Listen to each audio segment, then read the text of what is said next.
तो जैसा कि पिछले एपिसोड में हमने देखा था, ज़ू अपने हार्बर नंबर 79 पे पहुंच चुका था। लेकिन इस दौरान 5 लोग इसकी तरफ बढ़ रहे थे। और ये जो क्राउन प्रिंस मरा था ना, मरमैन, ये उसके अपने लोग थे। 2 उसकी कजिन्स और बाकी गार्ड्स वगैरह अब आगे। ज़ू फिलहाल यही सोच रहा था कि शायद ये लोग आज रात में आ सकते और आज एक अच्छी रात है मारने के लिए। और वो जो एंटिटी था ना, जो बहुत बड़ा सा पक्षी जैसा कुछ दिखा था, उसके बारे में भी इसे ज़ैंग ने बताया था, ज़ैंग सन ने, कि वो प्रतिबंधित क्षेत्र साउथ फिनिक्स से रिलेटेड है।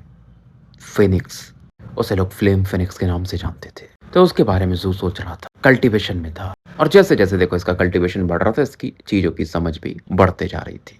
एक और चीज़, तो मैं शायद 3-4 दिन अवेलेबल नहीं रहूँगा, क्योंकि मैं ट्रैवल कर रहा हूँ, मेरे फ्रेंड की शादी है। वो मोस्टली हम 21-21 को मिलेंगे या 22 को। और उसके बाद शायद से मैं पुणे ही शिफ्ट हो जाऊँगा, तो वीडियोज़ फिर थोड़े अच्छे, मतलब लंबे भी में भी आने लगेंगे और टाइम पे आने लगेंगे। फिलहाल हवाओं का झोंका चल रहा था। ज़ू का ध्यान उस तरफ जाता है। फ्लेम फिनिक्स के विचार से बाहर निकलता है और 5 लोग इसे नजर आते हैं, 3 मेन और 2 वुमेन।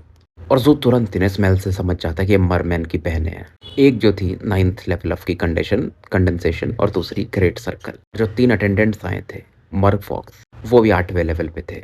ज़ू देखता है लेकिन एक्शन नहीं लेता है, उन्हें आने देता है। कि इसको ये देखना था कि फाउंडेशन लेवल वाले किधर हैं, थर्मा प्रोटेक्टर्स। तो फिलहाल ये 5 लोग इसके थर्मा बोर्ड की तरफ बढ़ रहे थे। अब एरोगेंट थे किस वजह से? इस वजह से कि ये मर्ग फॉक्स हैं या कि थर्ड हाइनेस का इन्हें सपोर्ट है। ये भी ज़ू के अंदर विचार जरूर आता है। ओल्डर सिस्टर जो थी, जो कि ग्रेट सर्कल में थी, थोड़ी समझदार भी थी। वो सबको रोकती है कि रुक जाओ, और एक टालिस्मन ट्रेजर यूज करती है आसपास की चीजों को चेक करने के लिए। और थोड़ी समय में इन दोनों बहनों को पता चल जाता है कि ज़ू बोट में नहीं है। अब ये पीछे हटने लगते हैं जाने के लिए। ज़ू ने नाव से बाहर क्यों था? क्योंकि वो अपने नाव के आसपास किसी को नहीं मारना चाहता था, और इधर किसी को भी पता चला तो मैटर बड़े हो सकते हैं। इसका ये था, ये जा रहे हैं तो अब पीछे से ना आके एक एक को निपटाते जाऊंगा। लेकिन जैसे ही कुछ कदम पीछे हटे थे, बड़ी बहन के एक्सप्रेशन में चेंजेस आते। वो उस तरफ देखती है जहां पर ज़ू छिपा हुआ था, और ये कहती है, कस का फ्लक्चुएशन मैंने फील किया है, वो बंदा उधर है। और जैसे ही बोलती है ना, छोटी बहन उसी तरफ देखती है। उसकी हरी आंखें एकदम खतरनाक किलिंग इंटेंट से भर चुकी थी। सीधा आगे बढ़ती है। तीनों अटेंडेंट भी आगे बढ़ रहे थे। ज़ू हैरान था, कह रहे इन्होंने मुझे नोटिस कर लिया। थर्ड आइनेस के लोग हैं, इन्हें यहाँ तो नहीं मार सकता। ये एक्टिंग करता है एकदम कि मैं डरा हुआ हूँ, एकदम पैनिक हूँ, भागने लगता है ताकि ये लोग उतने गार्ड पे नहीं रहेंगे। तो छोटी बहन सबसे आगे थी और अपनी यूज करती ब्लैक बबल्स के जैसे बन जाते, और जिसको कि भागते हुए डरे हुए ज़ू की तरफ ये बढ़ा देती है। ज़ू इसमें से मैजिकल टेक्निक का फ्लक्चुएशन फील करता और खतरनाक लेवल का करप्शन भी। ये अटैक इसीलिए था कि इसको करप्ट किया जा सके। और वो बोलती है, आज तो तुम नहीं बचोगे, तुमने हमारे कजिन को मारा है। बाकी भी जो 3 अटेंडेंट थे, वो भी अपने अपने ट्रेजर्स निकाल के अटैक करने लगते हैं। जैसे किसी के पास बोन स्वॉर्ड था, लेकिन जो बड़ी बहन थी ना, पीछे थी, सबसे चौकन्नी यही थी। इवन उसके हाथ में एक डिफेंसिव ट्रेजर भी था। जब तक इन लोगों के अटैक इसको हिट करते, ये बहुत दूर निकल चुका था पोर्ट से, एक रिमोट एरिया में। फिर पलटता है, आंखों में खतरनाक किलिंग इंटेंट था। बहुत तेज मूव करता, जितना तेजी से भागा था ना, उससे भी ज्यादा तेजी से।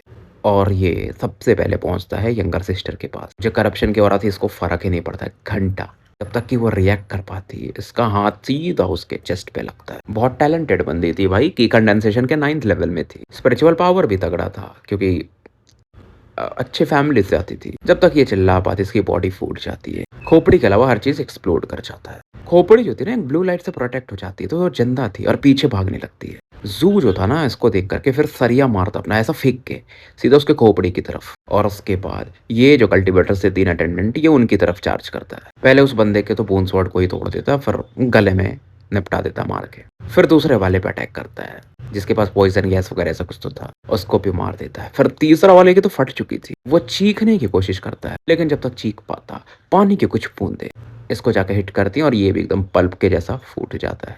और इस समय तक ना, जो सरिया था, जो ज़ू ने फेंक कर मारा था, वो जो यंगर सिस्टर अपनी खोपड़ी बचा करके ब्लू लाइट के थ्रू भाग रही थी, उस तरफ पड़ता है।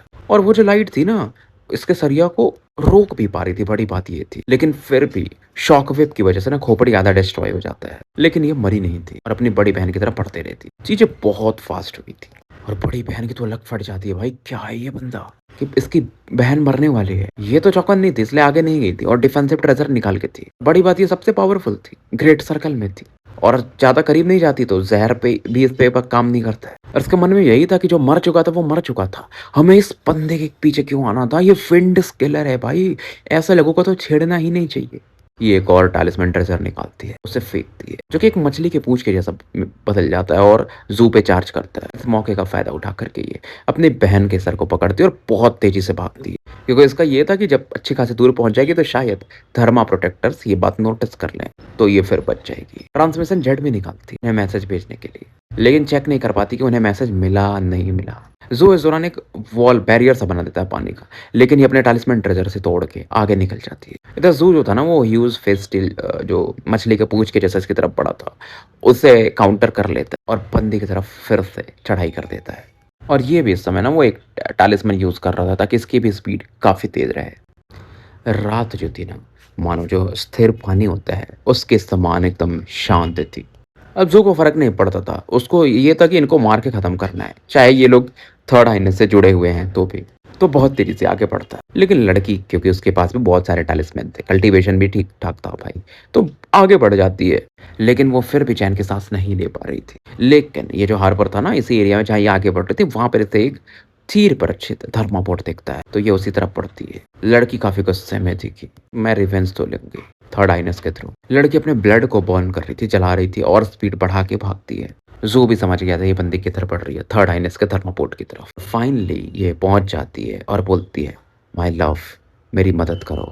और तुरंत ही ना जो थर्ड आइनस के ग्रुप के कुछ लोग थे इसे प्रोटेक्ट करने लगते हैं। थर्ड आइनस अपने केबिन से बाहर निकलते हैं, अचंभित और एकदम प्यार से बोलते हैं माय बेले, तुम रो क्यों रही हो? किसने तुम्हारे साथ ऐसा किया? जब इसकी बहन को देखते हैं जो खोपड़ी आधी बची थी तो वो और हैरान हो जाते हैं। इसी समय ज़ू भी पहुंच चुका था धर्मा बोर्ड के सामने। थर्ड आइनस और उसके बाद मरमेट की तरफ ये देखता है। लड़की इस दौरान इशारा करती है ज़ू की तरफ कि ये था माय लव, इसने कजिन को भी मारा है, मेरी बहन को भी, ऐसा मतलब पूरे बता दिए। पूरा चीज सुनने के बाद थर्ड आइनस, क्या ही सुंदर कॉल है, क्या तुम्हारी मरने की इच्छा है? ज़ू को फर्क नहीं पड़ता, वो शांति से खड़ा था। इसके लंबे काले बाल हवा में, समुद्री हवा के बीच में लहरा रहे थे। ये अपना डिसीजन बना चुका था। मरमेड चैन की सांस ले रही थी, ज़ू की तरफ ना काफी नफरत की भावना से देख रही थी। इसने तो अब सोच लिया था कि ज़ू से बदला कैसे लेगी, ये कैसा, और बोलती है मेनी थैंक्स माय लव, आप मेक श्योर कर। तभी आवाज आता है कि थर्ड आइनस का, तुम गलत समझ गई, मैं ये कह रहा हूँ कि तुम काफी निर्लज हो, मैं उससे नहीं कह रहा हूँ। ये सुन करके ये बंदी अचंभित हो जाती है कि मेरे प्यारे तुम, क्योंकि देखो ये थर्ड आइनस दिखने में बहुत प्यारा दिखता था, एकदम प्यार से बात करता था, लेकिन अंदर से जो ये बंदा था ना बहुत ही निर्दयी था और एक ही अटैक में इस थर्ड मरमैन को भी, मतलब ये जो वुमेन थे उसे मार देता है। ज़ू अचंभित हो जाता है, इसे लगा नहीं था कि ऐसा कुछ हो सकता है। पैर से मसल देता है। वो जो छोटी बहन थी जिसकी खोपड़ी आधी बची थी वो तो उसकी और फट जाती है। लड़की को समझ में नहीं आ रहा था कि इसका दिमाग काम कर रहा है कि नहीं, मतलब उस लड़की का क्या ये वो देख रही जो वो सही है। और उसके बाद ये बंदा जो था थर्ड आइनस अपने हाथ को पोंछता है और ज़ू को बोलता है सॉरी जूनियर ब्रदर, क्या मैं तुम्हारी कुछ चीज में मदद कर सकता हूँ? और ये स्माइल करके देखता है, फिर से एकदम नॉर्मल एक्ट कर रहा था। वैसे भी देखो जो छोटी बहन थी वो पॉइजन हो चुकी थी, तो ज्यादा समय जिंदा नहीं रहती, वैसे भी खोपड़ी जा चुकी। जो पहली बार ऐसे बंदे को देख रहा था, ये भी नहीं प्रेडिक्ट कर सकता था कि ऐसा कुछ होगा। थर्ड एंड इसके स्माइल की तरफ देखता है, इनको रेस्पेक्ट दिखाता है और चला जाता है। कुछ दूरी जाने के बाद फिर से पलट के देखता है उस नाव की तरफ। क्या आदमी है, खतरनाक है भाई ये बंदा। अब ज़ू के जाने के बाद जो थर्ड आइनस था ना छोटी बहन से बात करता है कि तुम और तुम्हारी बहन बहुत प्यारे थे, तुम्हारे बिना मैं मास्टर के मिशन को पूरा नहीं कर पाता, और मैंने इस फिंडिस किलर की भी मदद कर दी, सी लिजर्ड आइलैंड वाले, मैं तुम्हें और पसंद करने लगा हूँ। छोटी बहन की ओर फट जाती है। जब तक ये आवाज निकालती कुछ ऐसा बोलने के लिए, ये इससे इसकी खोपड़ी को फोड़ फोड़ देते हैं। जो साथी थे ना वो फिलहाल कुछ रिएक्ट नहीं कर पाते। थर्ड आइनस क्या कर रहे हैं इनको मालूम था, ये कुछ बोल नहीं सकते। उसके बाद इनमें से एक जो बंदा था ना एक क्रिस्टल बॉटल निकाल कि हमने धर्मा प्रोटेक्टर्स जो थे ना मरफॉक्स, उन्हें पकड़ लिया था और वो इस समय बंदी है। और ये बोलते हैं कि मैंने ब्लूप्रिंट्स दे दूंगा धर्मापोर्ट का, जाओ बता दो ऐसा, मतलब क्योंकि मरफॉक्स इसीलिए ऐसा काम कर रहे थे, लेकिन बदले में मुझे ना मरफॉक रॉयल ग्लैन का वो आंसू की बूंद चाहिए। फिलहाल ये बॉटल में से कुछ तो टॉनिक वॉनिक पीता है और उसके बाद सेवेंथ पीक की तरफ बढ़ जाता है। और वहाँ पर जाने में इसको ज़्यादा समय भी नहीं लगता है। वहाँ पर एक बड़े से हॉल में ना मास्टर सेवेंथ और इनके सेवक इस समय एक गेम खेल रहे थे। चाइनीज ट्रेडिशन में वो जो चेस जैसा गेम होता है। सर्वेंट अपना बोल रहा था कि आपने रॉन्ग मूव किया है, मतलब इनका अपना गेम चल रहा था कि तुम हार गए ऐसा वैसा। तब तक यहाँ पर ये थर्ड आइनस आ जाता है और काफ़ी रेस्पेक्ट दिखाता है। मास्टर सेवेंथ बोलते हैं क्या बात है। ये अपना एक्सप्लेन करता है कि मर फॉक्स की जो प्लानिंग चल रही थी मुझे पूरा पता चल चुका है। जैसा मैंने सोचा था वैसा तो नहीं गया, लेकिन एंड हो गया है। बेसिकली वो सी ज़ॉम्बीज़ के भी पीछे थे और हमारे धर्मा बोर्ड के ब्लूप्रिंट चुराना चाहते थे 7th वीक के। उन्होंने एक लाश का टावर भी बना लिया था, ब्लड ट्रिब्यूट ऑफ़र करने के लिए। फिर ये एक जेट स्लिप देता जिसमें प्रूफ़ था, जिसमें 4 लोगों के नाम थे। 7th इस जेट स्लिप को देखते, जो नाम थे उसके ऊपर, और इनकी आँखों में एक अलग गुस्सा था फिलहाल, बट ये कुछ कहते नहीं हैं। उसके बाद ये थर्ड आइनस बोलता है, ऐसी भी चीज़ है जिसके लिए मुझे माफ़ी माँगना पड़ेगा। मरफॉक जो प्रिंस था ना, वो बच्चों को बहुत मारा है उसने। अपनी दोनों कज़िन्स के साथ मिल के काम करता था और उस समय मुझे नहीं पता था मास्टर। तो मैं इस चीज़ के लिए अपनी सज़ा को मंज़ूर करता हूँ। मास्टर 7 देखते हैं इसकी तरफ कि तुमने रूल तो तोड़ा है, तो जाओ। कोई तो एक जगह था जहाँ पर तुम्हें 7 दिन तक रहना पड़ेगा, और वो जगह जो था ना, बोन स्कॉर्चिंग कुछ करके था, मतलब हड्डियाँ एकदम ठंडी पड़ जाते होंगे या जो भी। तो ये सुन के पन्नी की फटती तो है, लेकिन अब मानना तो पड़ेगा, एक्सेप्ट करके चला जाता है।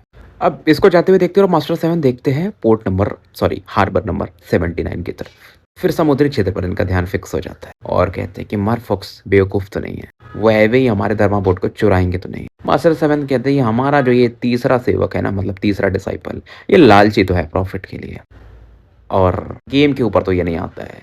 लेकिन चलो, कॉर्प्स टावर के बारे में जो बता रहा था, ये झूठ तो नहीं बोलेगा। ये करीब जा रहा है सी ज़ॉम्बीज़ के। तो मतलब सी ज़ॉम्बीज़ भी एक समझ लो ट्राइब है या जो भी, जो कि 7 ब्लड आइज़ के मेन दुश्मन है। मरफॉक्स वालों के भी अलग महत्वाकांक्षाएँ हैं। हमने उनकी इतनी मदद की, लेकिन फिर भी वो नहीं सुधर रहे हैं। तो अब भाई हमें भी देखना पड़ेगा।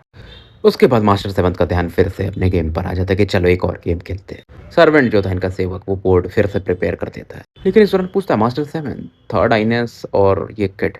7th कहते हैं, सेवक तुम बहुत फ़िक्र करते हो किड की, है ना? सर्वेंट जो था, हाँ मैं सर हिलाता, बट कहता कुछ नहीं है। 7th बताते, देखो थर्ड जो है वो अपना काम पूरा करता है, चाहे सही तरीके से करे या गलत तरीके से, और वो ऐसा ही है। यही उसकी जो है चीज़ मैं पसंद करता हूँ, काफ़ी इमोशनलेस है वो। बाहर से दिखाएगा लेकिन अंदर से एकदम ख़त्म है।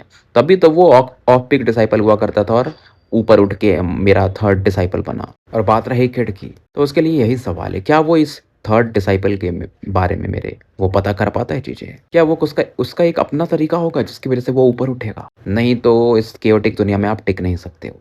इधर हमें ज़ू को दिखाया जाता है, जो कि हार्बर नंबर 79 पे था। धर्मा पोर्ट पे बैठ जाता और धीरे-धीरे सुबह का समय हो चुका था। ज़ू इस दौरान सोचता है कि देखो 30 साल पहले वो एक ग्रैंड कॉम्पिटिशन हुआ था मरफॉक आइलैंड पे, कि दोनों एक दूसरे से दिखाते हैं, 7 ब्लड और मरफॉक वाले, कि वो सहमत हैं, लेकिन अंदर ही अंदर कुछ चीज़ें चल रही हैं। उसने देखा था कि वो मरमैन जो था ना, जिसको इसने मारा था पहले, वो सेकंड हाइनेस से काफ़ी डर रहा था। तो जो 30 साल पहले वो स्लॉटर हुआ था, खतरनाक खूनी तांडव मरफॉक आइलैंड पे, क्योंकि ये उसकी हिस्सा थी। थर्ड हाइनेस ने मरफॉक को मारा। लेकिन फिर एक चीज़ ये था कि 7 ब्लड आइज़ में इन्होंने इनवाइट क्यों किया था इन मरफॉक्स को? फिर मार क्यों दिया? मेरे सामने क्यों मारा? बड़ी बात तो ये थी। यानी थर्ड आइनेस का कुछ अपना दिमाग होगा। अगर मैं उनकी जगह होता तो मैं ऐसा क्यों करता?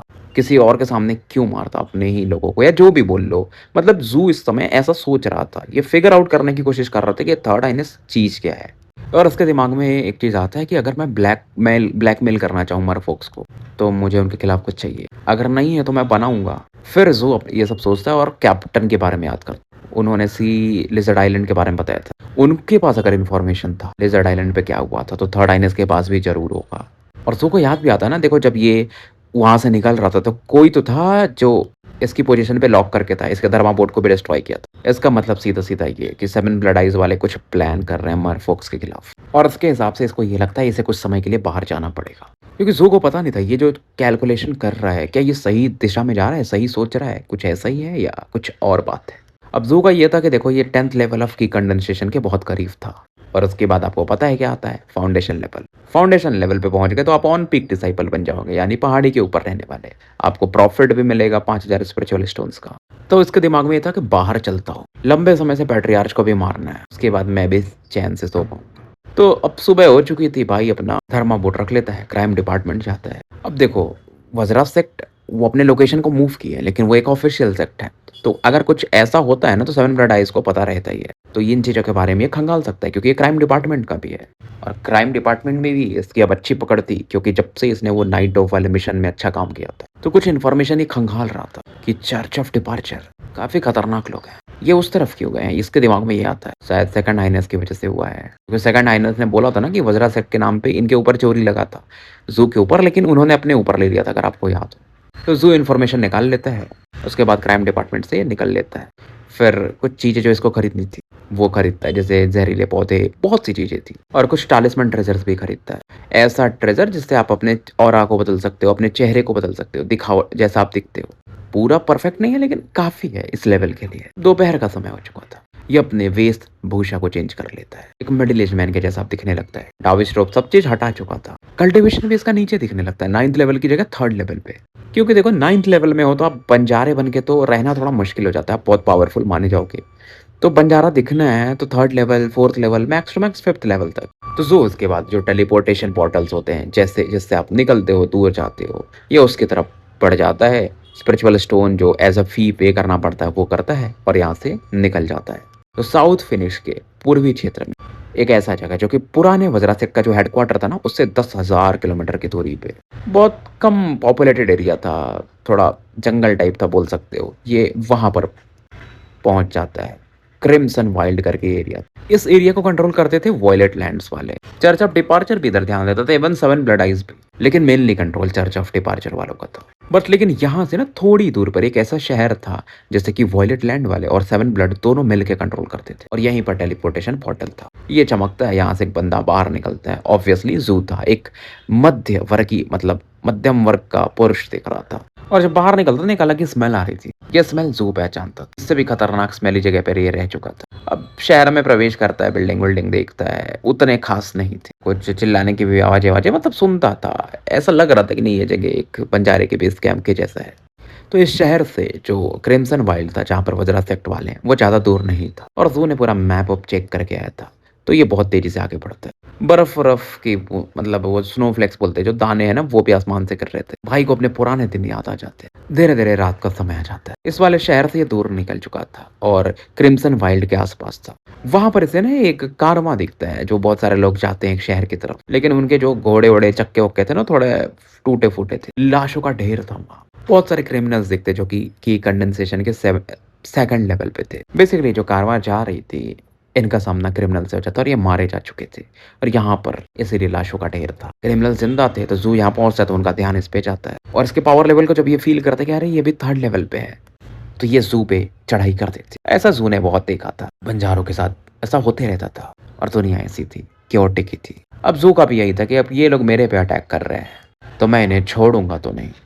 तो स्टोरी यहीं समाप्त करते हैं और मिलते हैं फिर एक नए एपिसोड के साथ जब भी मैं अवेलेबल हो जाऊंगा। कोशिश करूंगा अगर कल, क्योंकि मैं रात में पहुंचूंगा पुणे शायद, तो वीडियो डालने का, क्योंकि उसके बाद फिर मेरे पास 2-3 दिन तो समय नहीं है।